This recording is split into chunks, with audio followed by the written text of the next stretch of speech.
আসসালামু আলাইকুম এভরিওয়ান, আশা করি সকলে তোমরা অনেক ভালো আছো।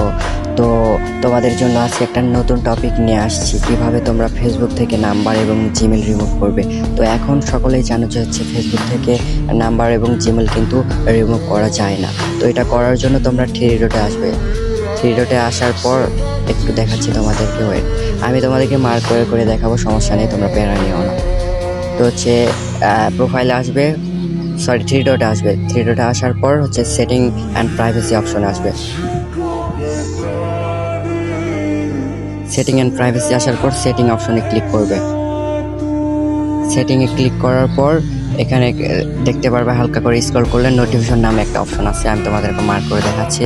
তো নোটিফিকেশন অপশন এখানে ক্লিক করবে। এখানে ক্লিক করার পর স্ক্রল করবে, এখানে দেখবে হচ্ছে ইমেল নামে একটা অপশন আছে। তো এই ইমেলে ক্লিক করবে।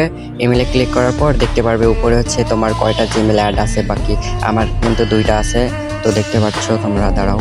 তো এখানে দেখো আমার কিন্তু এখানে 3টা জিমেল অ্যাড আছে, তো আমি বাকি একটা রাখবো আর 2টা রিমুভ করে দিব। থ্রি ডটে ক্লিক করবে, তারপর রিমুভ, আবার থ্রি ডটে ক্লিক, তারপরে রিমুভ।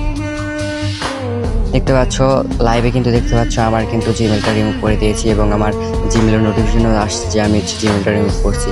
তো তোমাদেরকে যদি আমি এখন বের হয়ে সেটিং অ্যান্ড পার্সোনাল ডিটেল থেকে দেখাই, তো দেখতে পারবে, জানাও সেটিং অ্যান্ড পার্সোনাল ডিটেল দেখতে পাচ্ছ যে আমার যে জিমেলটা আমি রাখছিলাম ওইটাই আছে, আর নিচেরটা এটা আমার হচ্ছে মেটা জিমেল, ঠিক আছে, মানে এই আইডিটাতে মেটা অ্যাড করা আছে। তো তোমরা কিভাবে মেটা অ্যাড বা রিমুভ করবে এই টপিক নিয়ে ভিডিও খুব তাড়াতাড়ি নিয়ে আসবো, তোমরা টেনশন নিও না। তো আজকে এই পর্যন্ত, সকলেই ভালো থাকো, আল্লাহ হাফেজ।